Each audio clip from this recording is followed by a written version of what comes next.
Hello good morning to all of you. मैं जो first जो वीडियो थी उससे आगे मैं आज स्टार्ट कर रही हूँ टॉपिक। मैंने लास्ट में क्या करवाया था? चाल दूरी बटे समय। मीटर पर सेकंड दूरी का मात्रक होता है मीटर और समय का मात्रक होता है सेकंड। मीटर को किलोमीटर और सेकंड हावर में नापते हैं।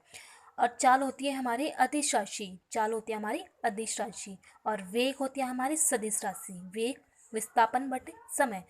विस्थापन मीटर, समय सेकंड। मीटर पर सेकंड इसका मात्रक होता है। ठीक है, अब मैं उससे आगे ये फर्स्ट जो वीडियो थी उससे आगे मैं आज स्टार्ट कर रही हूँ टॉपिक। आज क्वेश्चन है एक क्वेश्चन है एक एक एक एक कार 50 किलोमीटर की दूरी 5 सेकंड में सॉरी 5 घंटे में तय करती है। 5 घंटे में तय करती है तथा वापिस उसी दूरी को वापस उसी दूरी को 6 घंटे में 6 घंटे में तय करती है। 6 घंटे में तय करती है तो औसत वेग की गणना करें। एक कार 50 किलोमीटर की दूरी एक कार होती है वो 50 किलोमीटर की दूरी डिस्टेंस 5 आवर्स में तय करती है, 5 घंटे में तय करती है। अब वापस वही कार वही जो पहले 50 किलोमीटर के 5 आवर्स में तय करती है वही दूरी 6 सेकंड में फिर दोबारा वापस उसी दूरी को 6 घंटे में तय करती है। तो औसत वेग की गणना कीजिए। तो औसत वेग हो जाएगा हमारा 0। क्या हो जाएगा? 0। ठीक है, त्वरण ये हमारा क्वेश्चन था। अब है टॉपिक त्वरण। त्वरण ठीक है, त्वरण है वेग वेग परिवर्तन वेग परिवर्तन की दर को त्वरण कहते हैं।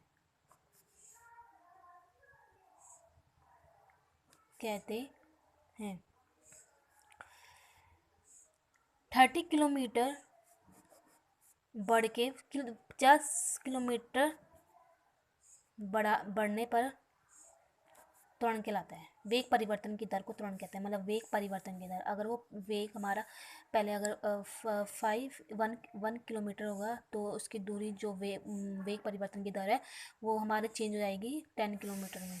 तो बस वही बोल रहा है कि वो अगर 30 किलोमीटर फिर बाद में वो 50 किलोमीटर हो जाएगी, यानी कि बढ़ रहा है ना त्वरण, घट तो नहीं रहा।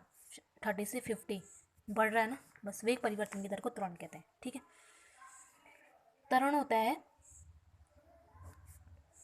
वेग बटे समय। त्वरण बराबर वेग परिवर्तन की दर होता है ना, वेग परिवर्तन की दर। तो वेग परिवर्तन की दर, दर मतलब कि समय। ठीक है, दर मतलब समय। वेग परिवर्तन की दर, वेग पर समय, त्वरण। ठीक है, वेग का मात्रक होता है मीटर पर सेकंड। ओके, और समय का मात्रक होता है सेकंड। तो ये ऊपर चले जाएगा ना, ऐसा होता है ना, ये ऊपर चले जाएगा सेकंड। तो हमारा क्या हो जाएगा? मीटर पर सेकंड स्क्वायर। 1 सेकंड ये 1 सेकंड इसका स्क्वायर होगा मीटर पर सेकंड। त्वरण का मात्रक क्या है? मीटर पर सेकंड। फॉर्मूला है त्वरण बराबर वेग पर अपॉन समय। मीटर पर सेकंड मात्रक समय का सेकंड, तो मीटर पर सेकंड स्क्वायर। ओके, फिर अब है स्पीड। हम स्पीड को कैसे नापते हैं? स्पैडोमीटर से। स्पैडोमीटर से। ओके,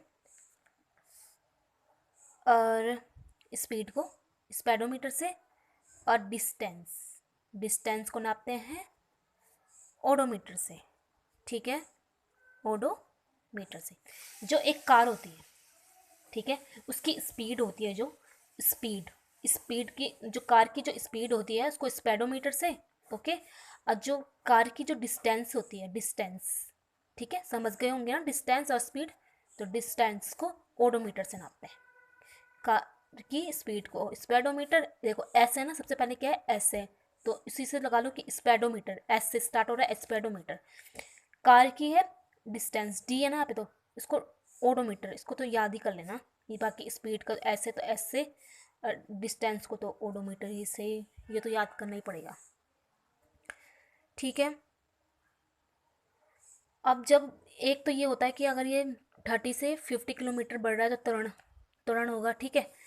लेकिन जब 30 किलोमीटर पर हावर है, ये हमारा घट रहा है, क्या हो रहा है, घट रहा है, 10 किलोमीटर पर हावर, घट रहा है ना, ये है कि नहीं, घट रहा है, तो ये होता है मंदन। इसको क्या बोलते हैं, मंदन, घटना, घटने को क्या बोलते हैं, मंदन, ठीक है। बढ़ने को बोलते हैं त्वरण, ओके, और घटने को बोलते हैं मंदन, ठीक है। एक समान त्वरण, एक समान त्वरण, एक समान त्वरण कब कहलाएगी, कब होती है, जब 10 से 20, फिर 20 से 30, 30 से 40, 40 से 50, ऐसा होगा। अगर यहाँ पे 30 है, यहाँ पे 20 है, चलो ये मान लिया, फिर यहाँ पे आपकी लगा लो, अगर यहाँ पे होगी आपकी 40 होगी, और यहाँ पे होगी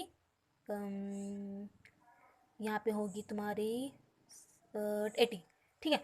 तो यहाँ पे कितने का डिस्टेंस है, 10 का, यहाँ पे कितने का डिस्टेंस, 20 का, यहाँ पे कितने का डिस्टेंस हो गया, कितने हो गया, 40 का, है ना।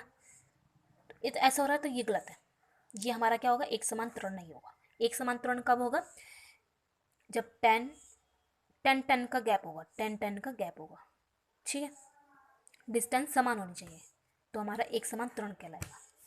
अब होता है असमान त्वरण, असमान त्वरण, असमान त्वरण क्या कहलाएगा, असमान त्वरण,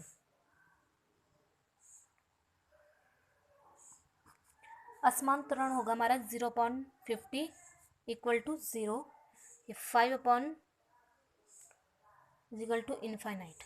जब हम नीचे होता है जो 5, अगर हम 5 से 0 को डिवाइड कर रहे हैं तो 0 आंसर आएगा, ठीक है। अगर हम 0 से 5 को डिवाइड कर रहे हैं तो क्या आएगा, इनफाइनाइट आएगा, ठीक है, इनफाइनाइट आता है। 0 को अगर हम डिवाइड करते हैं किसी भी डिजिट से तो क्या आता है, इनफाइनाइट आता है, ठीक है, यानी कि अनंत।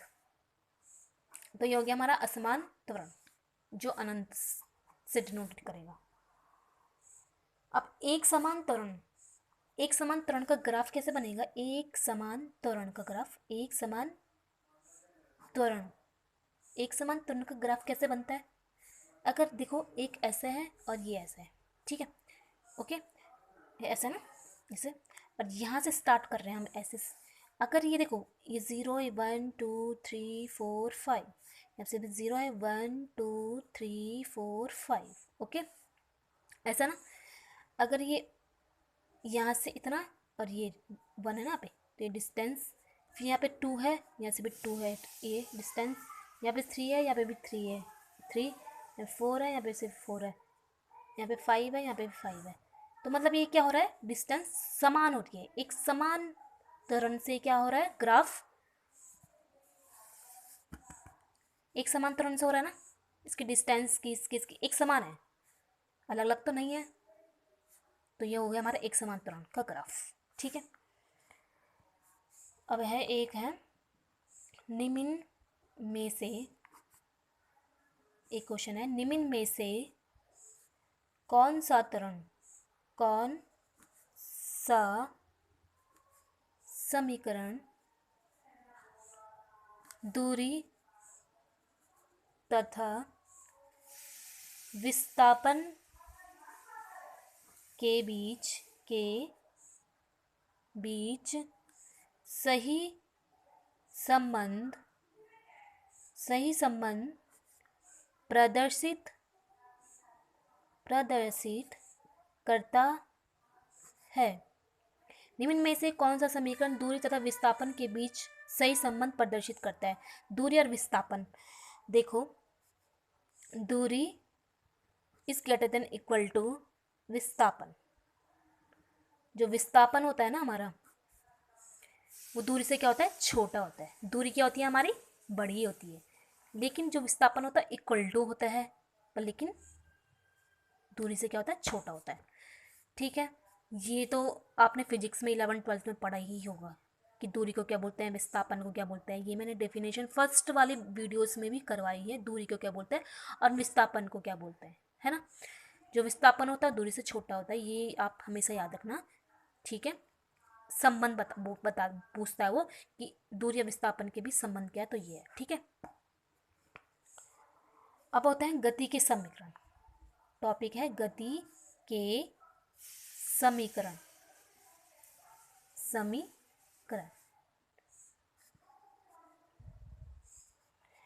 पहला है v equal to u plus a T.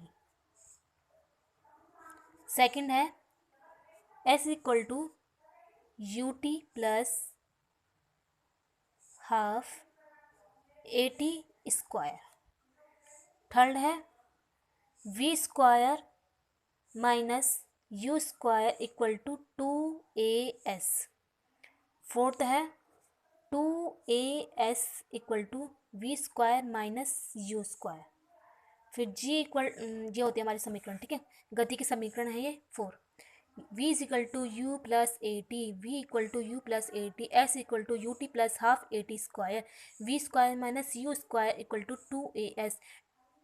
ठीक है, फोनी 3 होती है। ठीक है, गति की समीकरण क्या होती है? 1 2 3 होती है।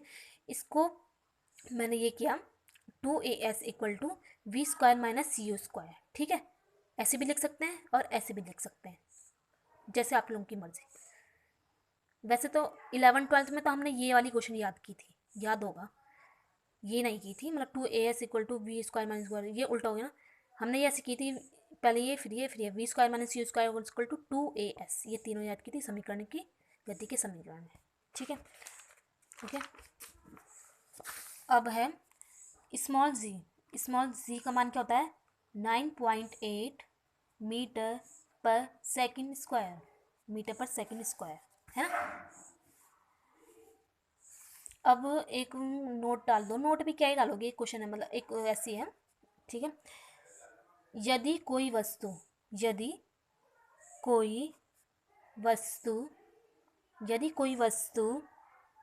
क्षैतिज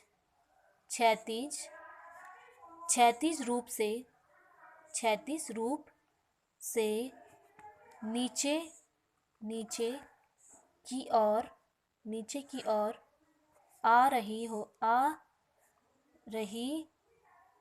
की ओर आ रही है, तो जी का मान धनात्मक, साइन धनात्मक का प्लस लिया जाता है, तथा यदि क्षैतिज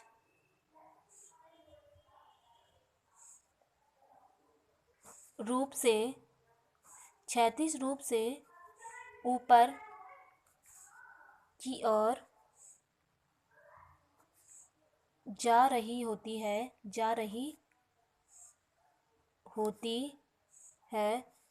तो जी का मान ऋणात्मक लिया जाता है। यदि कोई वस्तु क्षैतिज रूप से नीचे की ओर आती है तो जी का मान, जी वाला जी का मान क्या होता है? धनात्मक होता है। और यदि क्षैतिज रूप से ऊपर की ओर जा रही होती है तो जी का मान ऋणात्मक होता है। ठीक है, बाकी जी का मान तो 9.8 मीटर पर सेकंड स्क्वायर होता है। ठीक है, एक है जब किसी वस्तु को जब किसी वस्तु को जब किसी वस्तु को ऊपर फेंका जाता है, ऊपर फेंका जाता है,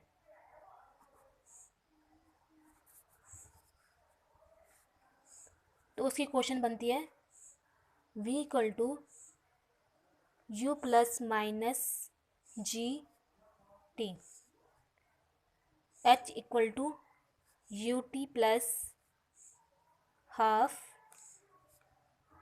जी t square, v square minus u square equal to 2gh।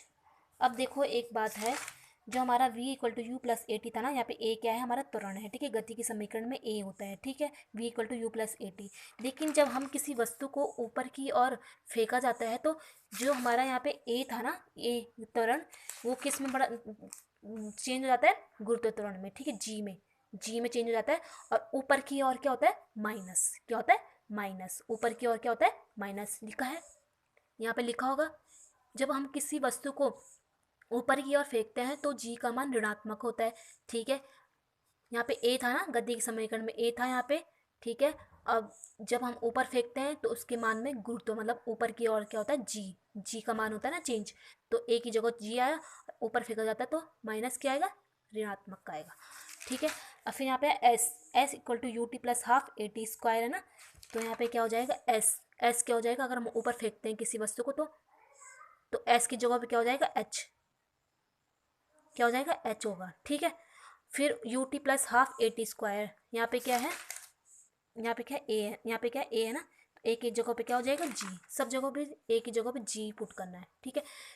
We square minus u square equal to 2gh। फिर यहाँ पे क्या है, यहाँ पे क्या है, ए है ना, ये ए है ना, जी की जगह, तो यहाँ पे क्या होगा, ए की जगह पे जी, और एस की जगह पे ऊपर फेंक रहे हैं ना वस्तु को, तो यहाँ पे क्या हो जाएगा, एच। Thank you.